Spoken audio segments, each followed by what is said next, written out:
ವಿವೇಕಾನಂದರನ್ನು ಹಿಂಗ ಮುಟ್ಟಿದ್ರಂತ, ಮುಗಿದೋಯ್ತು. ಈಗ ಮುಟ್ಟಿದ್ರಂತ.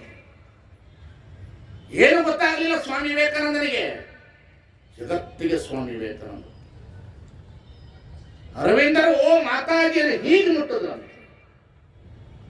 ಏನ್ರಿ ಇದು? ಜಗತ್ತಿನೊಳಗಡೆ ಎಂತೆಂಥವ್ರು ಹುಟ್ಟಿದರು. ಮಸ್ತಕವನ್ನು ಮುಟ್ಟಿ ನೋಡಿದರೆ ಮನೋಹರನ ಉಳಿವೆ ಕಾಣ ಬಂದಿತ್ತು, ಮುಖಕಮಲ ಮುಟ್ಟಿ ನೋಡಿದರೆ ಮೂರ್ತಿಯ ಉಳುವು ಕಾಣ ಬಂದಿತ್ತು. ಮುಖನ ಹಿಂಗೆ ಮುಟ್ಟದ್ನಂತ, ಹಾಕಿದ್ರು ಸುಮ್ಮನೆ ಕುಂತು. ಮುಖನ ಹಾಗೆ ಮುಟ್ಟಿದ್ನಂತ. ಮುಖಕಮಲ ಮುಟ್ಟಿ ನೋಡಿದರೆ ಮೂರ್ತಿಯ ಉಳುವು ಕಾಣ ಬಂದಿತ್ತು. ಕೊರಳ ಮುಟ್ಟಿ ನೋಡಿದರೆ ಗರಳ ಧರನಿರುವ ಕಾಣ ಬಂದಿತ್ತು. ಕೊರಳಿಂಗ ಮುಟ್ಟಿದ್ರು, ಹಾಕಿದ್ರು. ಎಂತವನಿರ್ಬೋದ್ರಿ ಕಿನ್ನರಿ ಬ್ರಹ್ಮಯ್ಯ. ಪ್ರಭುದೇವರು ಹೆಂಗೆ ಹೇಳಿ ಕಳಿಸಿರ್ಬೋದು. ಒಂದು ನೋಡಿದ್ರು, ಕೊರಳ ಮುಟ್ಟಿ ನೋಡಿದರೆ ಧರನ ಧರವನಿರುವ ಕಾಣ ಬಂದಿತ್ತು. ತೋಳುಗಳು ಮುಟ್ಟಿ ನೋಡಿದರೆ ಶಿವನ ಅಪ್ಪಿಗೆ ಕಾರಣ ಬಂದಿತ್ತು. ಅವಳು ತೋಳನಿಗೆ ಮುಟ್ಟದ್ರಂತ, ಮುಟ್ಟಿದ ಕೂಡ ನಮ್ಗೆ ಹೆದರಿಕೆ ಆಯ್ತಂತಿದ್ದು. ಶಿವನನ್ನ ಮುಟ್ಟಿರುವಂತ ಅಪ್ಪಿಕೊಂಡಿರುವ ತೋಳು ಅನಿಸ್ತಂತ ಅಂತ ಅವಳು. ಶಿವನನ್ನ ಮುಟ್ಟಿದಂತ ಉರಸ್ಥಳವ ಮುಟ್ಟಿ ನೋಡಿದರೆ ಕರಸ್ಥಳದಲ್ಲಿ ಅಂಗ ಕಾಣ ಬಂದಿತ್ತು. ಬಸುರ ಮುಟ್ಟಿ ನೋಡಿದರೆ ಬ್ರಹ್ಮಾಂಡ ಕಾಣ ಬಂದಿತ್ತು. ಹೊಟ್ಟೆ ಮುಟ್ಟಿ ನೋಡಿದ್ರಂತೆ ಬ್ರಹ್ಮಾಂಡ ಕಾಣ್ತು. ಬಸುರ ಮುಟ್ಟಿ ನೋಡಿದರೆ ಬ್ರಹ್ಮಾಂಡವ ಕಾಣ ಬಂದಿತ್ತು. ಗುಹ್ಯವ ಮುಟ್ಟಿ ನೋಡಿದರೆ ಕಾಮದಹನ ಕಾಣ ಬಂದಿತ್ತು. ನೋಡ್ರಿ ಎಷ್ಟು ಪರೀಕ್ಷೆ ಆಗಿರ್ಬೋದು. ಗುಹ್ಯ ಮುಟ್ಟುದಂತ, ಗುಹ್ಯವ ಮುಟ್ಟಿ ನೋಡಲು ಕಾಮದಹನ ಕಾಣ ಬಂದಿತ್ತು. ಯಾಕೆ ಕಾಮದಹನ ಕಾಣ ಬಂದಿತ್ತು? ಕಾಮವನೇ ಗೆದ್ದಿಲ್ಲ ಅಂದವಳು. ಕಾಮವೇ ನಿಲ್ಲು ನಿಲ್ಲು, ಕ್ರೋಧವೇ ನಿಲ್ಲು ನಿಲ್ಲು, ಮೋಹವೇ ನಿಲ್ಲು ನಿಲ್ಲು, ಸಚರಾಚರಗಳೇ ನಿಲ್ಲು ನಿಲ್ಲು, ಮದಮತ್ಸರಗಳೇ ನಿಲ್ಲು ನಿಲ್ಲು. ಆನು ಚೆನ್ನಮಲ್ಲಿಕಾರ್ಜುನಿಗೆ ದೇವರದ ಅವಸರ ಓಲೆ ಒಯ್ಯುತ್ತೀರಿ. ಗುಳ್ಕೆ ಮುಟ್ಟಿ ನೋಡಲು ಕಾಮದಹನ ಕಾಣಲು. ಎಂತ ಬಿಡ್ರಿ, ಎಂತ ವ್ಯಕ್ತಿರಿ. ಸುಮ್ಮನೆ ಅಕ್ಕನ ಬಳಗ ಏನ್ ತಗೊಂಡು ಏನು ಮಾಡೋದು?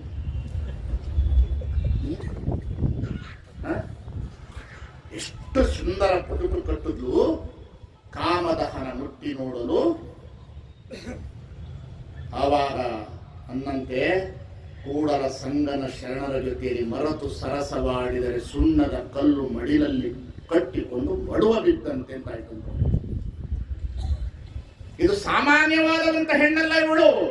ಇವಳು ತೋರಲು ಹೆಣ್ಣು ರೂಪ, ಭಾವಿಸಲು ಗಂಡು ರೂಪವಲ್ಲ, ಹರರೂಪವಾಗಿ ಬಂದಿದ್ದಾಳೆ ಅನ್ನತಕ್ಕಂಥ ಭಾವದಿಂದ ಎನ್ನ ಎತ್ತ ತಾಯಿ ಅಕ್ಕ ನಿನಗೆ ನಾನು ನಮೋ ನಮ ಅಂತ ಹೇಳಿ ಸಾಷ್ಟಾಂಗ ಹಾಕದಂತೆ. ನಿನ್ನಂತ ಅಕ್ಕನನ್ನ ನಾನು ನೋಡಿಲ್ಲ ಅಂದ ಕೂಡಲೇ ಮಹಾದೇವಿ ಹೇಳದಂತೆ ಎನ್ನಂತ ಪುಣ್ಯ ಉಂಟೆ, ನಿನ್ನಂತ ಅಣ್ಣನನ್ನ ಪಡೆದದು ನನ್ನ ಪುಣ್ಯ ಅಂತದ್ದು ಅಂತ ಅವಳು ಹೇಳೋದು. ಎಷ್ಟು ಚಂದ ನೋಡ್ರಿ, ಎಷ್ಟು ಚಂದ ಅಣ್ಣ ತಂಗಿರಾದ್ರಂತೆ. ಯಾವಾಗ ಮಹಾದೇವಿ ಇದರಿಂದ ಗೆದ್ದಳು, ಗೆದ್ದ ಕೂಡಲೇ ಆ ಸಂದರ್ಭದಲ್ಲಿ ಇದನ್ನ ಕಿನ್ನರಿ ಬ್ರಹ್ಮಯ್ಯ ನಾನು ಹೋಗಿ ಹುಲಿ ನೆಕ್ಕಿ ಬಂದಂತ ಆಯ್ತು. ಹುಲಿನ ನೆಕ್ಕಿ ಬಂದಂತ ಆಯ್ತು. ಅವಳು ಮುಟ್ಟೋದು ಒಂದು ಹುಲಿ ನೆಕ್ಕಿ ಬಂದಂತ ಆಯ್ತು. ಹುಲಿನ ವೈಯಾಲೆಯನ್ನು ಮೀಸೆಯನ್ನು ಹಿಡಿದು ಉಯ್ಯಾಲೆ ಆಡಿದಂತ ಆಯ್ತು.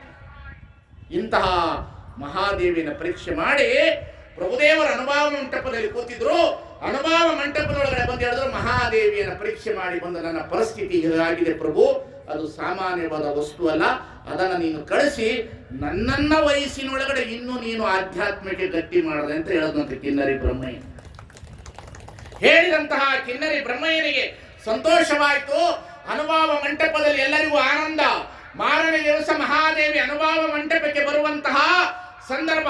ಆ ಅನುಭವ ಮಂಟಪಕ್ಕೆ ಮಹಾದೇವಿ ಬರುವಂತಹ ದಿನಮಾನ ಮಾರನೇ ದಿವಸಕ್ಕಿತ್ತು. ಅದೇ ಬಂದವರ ಓಣಿಯಲ್ಲಿ ಜಳಕವನ್ನು ಮುಗಿಸಿ ಅದೇ ಕೂದಲನ್ನ ಸ್ತನಗಳ ಮೇಲೆ ಮುಚ್ಚಿಕೊಂಡು ನೀರ ತಾವರದಂತೆ ವೈರಾಗ್ಯದ ಪುಣ್ಯಮೂರ್ತಿಯಾಗಿರ್ತಕ್ಕಂಥ ಮಹಾದೇವಿ ಅನುಭವ ಮಂಟಪಕ್ಕೆ ಬರುವ ಪರಿಸ್ಥಿತಿ ಒಳಗಡೆ ಇರಲಿಲ್ಲ.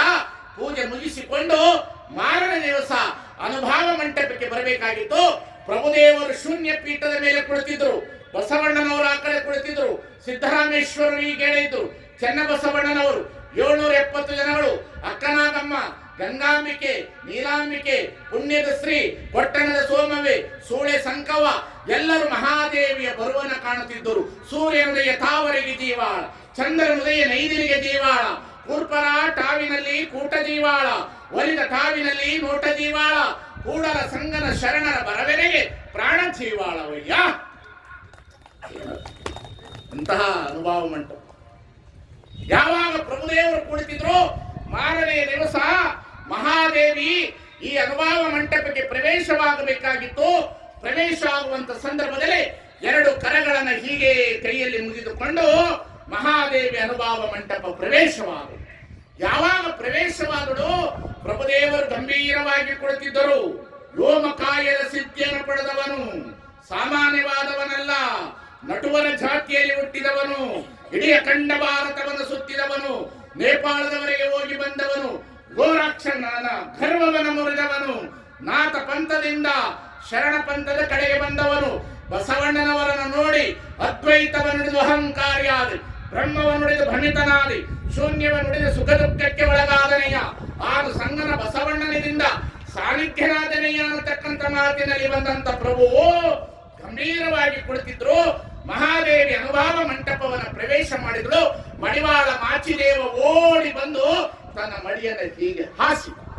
ಯಾವಾಗ ಹಾಸಿದ್ರು ಆ ಮಡಿಯ ಮೇಲೆ ಕಾಲನ ಇಡಲಾರದೆ ಆ ಮಡಿವಾಳ ಮಾಚಿದೇವ ಹಾಸಿದ ಮಡಿಯನ್ನ ಹೀಗೆ ಮೈ ಮೇಲೆ ಹಾಕಿಕೊಂಡು ಅನುಭವ ಮಂಟಪಕ್ಕೆ ಪ್ರವೇಶ ಆದ್ಲು. ಎಲ್ಲರೂ ಆರ್ತಿಯನ್ನು ಹಿಡಿದುಕೊಂಡು ಧ್ಯಾನ ಸ್ಥಿತಿಯಲ್ಲಿ ಅವಳಿಗೆ ಆರ್ತಿಯನ್ನು ಮಾಡಿದರು. ಹೆಂಗೂಸಿನಂತೆ ಕಂಡರು ಪುರಾತನರು, ಬಾಲತನದ ಅಂಗವನ್ನು ಕಂಡರು ಪುನಾತರು. ಈ ಜಗತ್ತಿನೊಳಗಡೆ ಬಸವಣ್ಣನವರ ಕ್ರಾಂತಿಯ ಕಳಸವಾಗಿರುವ ಕಿರೀಟದಂತಿರುವ ಹೆಣ್ಣು ಹೆಣ್ಣಲ್ಲ, ಹೆಣ್ಣು ರಕ್ಕಸಿಯಲ್ಲ, ಹೆಣ್ಣು ಸಾಕ್ಷಾತ್ ಕಪಿಲ ಸಿದ್ಧ ಮಲ್ಲಿಕಾರ್ಜುನ ಎನ್ನುವಂತೆ ಹೆಣ್ಣು ಮಕ್ಕಳ ಧಾರ್ಮಿಕ ಸ್ವಾತಂತ್ರ್ಯತೆಯ ಮಹಾಮನೆಯಪ್ಪಾಗಿನನ್ನು ತೆರೆದಂತ ಏಕೈಕ ಯುಗ ಪುರುಷರಾಗಿರ್ತಕ್ಕಂಥ ಮಹಾದೇವಿಯ ಪ್ರವೇಶ ಅನುಭವ ಮಂಟಪಕ್ಕಾದ ಕೂಡಲೇ ಅಲ್ಲಿರುವರೆಲ್ಲರೂ ಮಹಾದೇವಿ ತಾಯಿಯವರಿಗೆ ಜಯವಾಗಲಿ, ಮಹಾದೇವಿ ತಾಯಿಯವರಿಗೆ ಜಯವಾಗಲಿ, ಮಹಾದೇವಿ ತಾಯಿಯವರಿಗೆ ಜಯವಾಗಲಿ ಅನ್ನುವ ಉದ್ದೇಶ ಹೋಗಿ ಮುಗಿಲಿ ಮುಟ್ಟುವಂತೆ ನಡೀತಿತ್ತು.